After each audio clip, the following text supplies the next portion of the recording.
नमस्कार, हम निकी तिवारी आप सबके अपन चैनल पारंपरिक लोकगीत पे आज आप सबके जीवित पुत्रिका व्रत के बहुत ही पावन, बहुत ही श्रद्धा के साथ ही व्रत कैलेला हमने के हिंदू धर्म में। तो कल एक व्रत बाटे तो आप सबके जीवतिया के कथा सुनाओ तनी। आप सब कथा सुनी और अपने आस पड़ोस के लोग के भी सुनाई। अभी आप सबके सुनाओ तनी जीवतिया के पौराणिक कथा। नर्मदा नदी के किनारे एक गांव था कंचनवटी नाम का। उस नगर के राजा का नाम मलाय केतु था। नर्मदा नदी के पश्चिम में बालूहाटा नाम की एक मरुभूमि थी। मरुभूमि जिसमें मृतकों का दाह संस्कार होता है, जिसमें एक विशाल पाकड़ के पेड़ पर एक चिल रहती थी। उसी पेड़ के नीचे एक सियारिन भी रहती थी।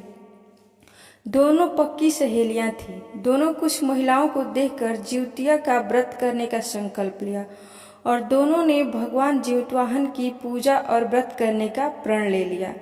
लेकिन जिस दिन दोनों ने जीवित पुत्रिका का व्रत किया था, उसी दिन उस नगर के एक राजा की मृत्यु हो गई और उसी मरुभूमि में उनका दाह संस्कार होने गया। अब सियारिन को भूख बर्दाश्त नहीं हो रही थी और उसने बर्दाश्त करते करते थोड़ी देर बाद अपना व्रत तोड़ दिया और चिल्ही ने पूरे श्रद्धा के साथ व्रत रखा और सुबह पूरे नियम से उसका पारण किया। फिर कुछ दिनों बाद दोनों की मृत्यु हो गई और अगले जन्म में दोनों ने एक ब्राह्मण परिवार में जन्म लिया और दोनों एक ही बहन के रूप में जन्मी, एक ही ब्राह्मण के घर। कुछ दिन बाद दोनों की शादी हुई। चिल बड़ी बहन थी और सियारिन छोटी बहन थी।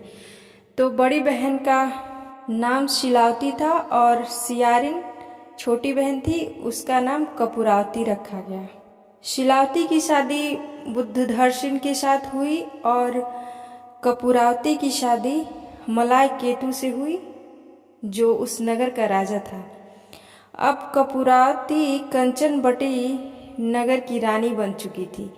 भगवान जीवतवाहन के आशीर्वाद से शिलावती के 7 बेटे हुए, पर कपूरावती के सभी बच्चे जन्म लेते ही मर जाते थे।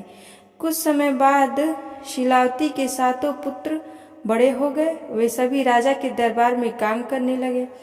कपूरावती के मन में उन्हें देखकर बड़ी ईर्ष्या की भावना आती थी।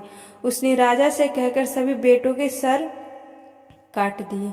उनमें 7 बर्तन मंगवाकर उनमें रख दिया और लाल कपड़े से ढककर शिलावती के पास भिजवा दिया।